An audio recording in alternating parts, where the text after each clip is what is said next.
কেমন আছো সবাই? দেখে বুঝতেই পারছো আছে কিন্তু বাড়ি নেই। যারা পুরনো বন্ধুরা আছো তারা বুঝতেই পারছো যে কোথায় এসেছি। এই যে ছোটদির বাড়ি এসেছি ছোটদিকে দেখতে। এই যে ছোটদি এখন একটু সুস্থ আছে। ও দেখো আমাদের ভাগ্নে বউ তোমাদের হাই করে দিল। বড়দির ছোট বউ মাগো। দেখো এখানে কি হচ্ছে, ও শুট করছে। দেখো আমাদের মেজদি, তার মানে আমাদের ছোটদির মেজো যা রান্না করছে, মাংস রান্না করছে। আর এদিকে সত্যম শিবমের জন্য কটা ভাত বসিয়ে দিয়েছি। তো এখানে এসে দেখছি বড়দিরাও চলে এসছে। তো এ দেখো আমারও হাই নাও, ছোট বৌমার মতো আমি একটু হাই করে দিলাম ওর মতো। আর এই যে ছোটদি জল ভরছে। তো ছোটদিকে অনেকদিন থেকে দেখতে আসবো ভাবছি, কিন্তু সত্যম শিবমের শরীর খারাপ, তারপর আমার শরীর খারাপ, ওর জন্যে আর দেখতে আসা হচ্ছিল না। শিবমেরও শরীর খারাপ, তবু ওষুধ খাইয়ে নিয়ে এসেছি। আমি বলছি চল একটু দেখে আসি। তারপরে আমাদের ভাগ্নে মানে ছোটদির ছেলে চলে যাবে। তো সেদিনকে ও এসেছিলো, তো বললাম আমি থাকতে যেও। আমি দেখলাম ও চলে যাবে, তাহলে চলো খাইয়ে ওষুধটা খাইয়ে নিয়ে আমরা চলে আসলাম। এসেছি কখন? বিকালবেলা এই 5:30টার মতো বাজে। ওই দেখো আমাদের ছোটো জামাইবাবু জল আনতে যাচ্ছে। তো আমরা ভেবেছিলাম যে একটুখানি এক আধ ঘন্টার মতো থেকে চলে যাবো। তো ছোটতে যেতে দিল না, বললো তোমরা না খেয়ে চলে যাবা। তাই ওই বললো মাংস আনা আছে, তাই বিরিয়ানি রান্না হবে, তাই ওই মেজদি রান্না করছে। আর এই সত্যম বসেছে, কিন্তু শিবম বসছে না কো। ও কোনোখানে আসলে বসতে চায় না। ওই টিভিটা চালিয়ে দিয়েছি, দাঁড়িয়ে দাঁড়িয়ে দেখছে। তারপর শেষে বড়দি ওদের ভালো লাগছে না বলে একটু ব্যালকনিতে বললো চ একটু ব্যালকনিতে তোদের দিই। ওই জন্য ব্যালকনিতে নিয়ে আসলো। গাড়ি দেখতে খুবই পছন্দ করে, মানে চেয়ার দিয়েছি, বসে বসে গাড়ি দেখছে। আরে ছোটো যাবো দেখো যাচ্ছে, জল আনতে চলে গেল। তো এই জায়গাটা খুবই গ্যাঞ্জাম হইচই। রাস্তার ধারে ঘর হলে যেটা হয়ে থাকে সবসময় গাড়ি যাওয়া আসা করে। আর সত্যম শিবম কিন্তু খুবই আনন্দ পাচ্ছে। ওদের একটু বেড়ানো হয়ে গেল, বাড়িও সে একভাবে থাকে, ভালো লাগে না ওদেরও। যা একটু ঘোরা হলো, ওই জন্য বললাম চলো, এমনি শরীর খারাপ কাটছে না, একটু বাইরে বার হবে তবু একটু ভালো লাগবে। কড়াইয়ে মাংস দিয়ে দিয়েছে, ফুটো পাতা করেই রান্না করতে হবে, কারণ টোটো 8টা 8:30টার মধ্যে বলেছে চলে আসবে। কিন্তু এই মেজদি কিন্তু বেশ রান্না বেশ ভালো করে, রাঁধুনি ভালো। এই হচ্ছে আমাদের ভাগ্নে ছোটদির ছোট ছেলে, ও ব্যাঙ্গালোরে থাকে, চলে যাবে, ওই জন্য সব কাগজপত্র সব রেডি করছে। আর এদিকে এরা সব গপসপ করছে। মাংস প্রায় কষা হয়েই গেছে। আর এইদিকে সত্যম শিবম আর এই দেখো কী করছে, দেখো যার যেমন কাজ। সে বাড়িতেও এক, কোনখানে বেড়াতে গেলেও সে এক, খেলা বলে না, এ বসে বসে খেলা দেখছে। আর এই শিবম সিন দেখেছে, কিন্তু সে একই দাঁড়িয়ে আছে, বললাম না সে দাঁড়িয়ে থাকবে, সে ঘুরে ঘুরে বেড়াচ্ছে।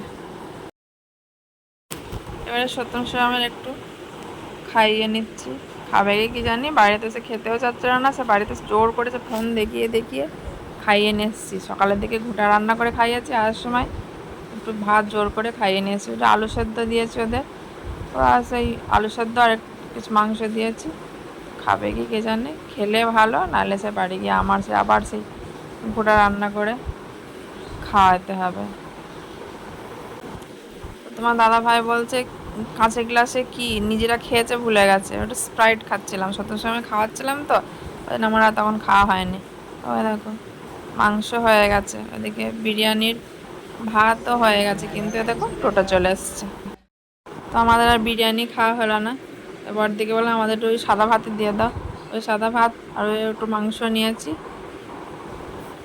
এক পক্ষে সাদা ভাতই ঠিক আছে, আমি বিরিয়ানি অত পছন্দও করি না, দাদা ভাইও অত পছন্দ করে না। ওই যে হিং, ওই গন্ধটা ভালো লাগে না। এটাই ছিল বেস্ট খাবার। আর এই খাবার খেয়ে নিয়ে আমাদের এবার গো টু হোম। বড়দিরা আজকে থাকবে, ওরা কালকে বাড়ি যাবে, ভাগ্নে চলে যাবে, তো ওই জন্য ওরা আজকে থাকবে। তো আমরা বেরিয়ে পড়ি টুকটুক করে। তো আমরা টোটোয় উঠে পড়েছি। সত্যমের খুব আনন্দ, ওই যে রাস্তায় সব গাড়ি ঘোড়া দেখতে যাচ্ছে, খুব আনন্দ পাচ্ছে। দেখো মিষ্টির দোকান, এদিকে চাট পাপড়ি, আর এদিকে ফলের দোকান।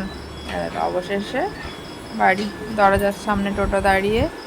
সত্যম শিবম ঘরে উঠছে না, খোলো চটি খোলো, ঘাড়ে চলে এসছি। জুতো খোলো, জুতো নামাও, জুতো বাইরে, জুতো বাইরে, জুতোগুলো বাইরে নামাও।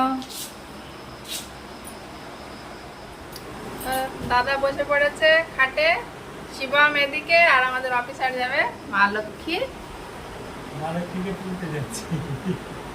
বেচারি বাইরে খাদাই দাঁড়িয়ে আছে। আপনি এরকম তো ভাবা হয়নি, ভেবেছিলাম যে 1-8 ঘন্টা থেকে চলে আসবো, ওই জন্য ব্লগ আগে স্টার্ট করিনি, শরীর খারাপ বলে। করতে কি হয়ে গেল। এবার সত্যি আমার জন্য একটু দুধ গরম করে বাবাগুলো একটু খাবে। দুধ বসিয়ে দিয়েছে, এই দুধের জন্য আরও লেট করে যাওয়া, আমাদের দুধটা নিয়ে তারপরে যাই। তো কখন আসবো না আসবো, যদি দুধ না পাই। দেখো আমি একটু ফ্যানের সামনে বসে পড়লাম, গরম লেগে গেছে। তখন স্নান করে হুটোপাটা করে ভিজে চুলে বেঁধে চলে গিয়েছিলাম। দুধ কড়াইয়ের উপরে জল দিয়ে ঠান্ডা করতে দিয়েছি। দেখো দুধ খাচ্ছে, শিবম কিন্তু খাচ্ছে না, বসে আছে। সত্যম খাচ্ছে, ও সেই না খেতেই যাচ্ছে না, ওর মুখে একদম ভালো লাগছে না, আর চুপ করে বসে আছে। সত্যম শিবম শুয়ে পড়েছে।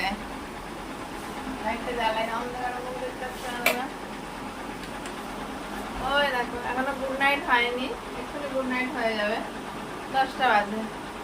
ওদেরও গুড নাইট হয়ে গেছে, আমাদেরও গুড নাইট হয়ে যাবে।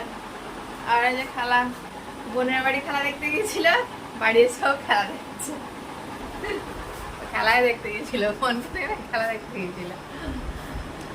তাহলে বন্ধুরা আজকের পর্ব এখানেই শেষ করছি। সকলে ভালো থেকো, সুস্থ থেকো, আর সত্যম চ্যানেলটি অবশ্যই সাবস্ক্রাইব করো। টাটা।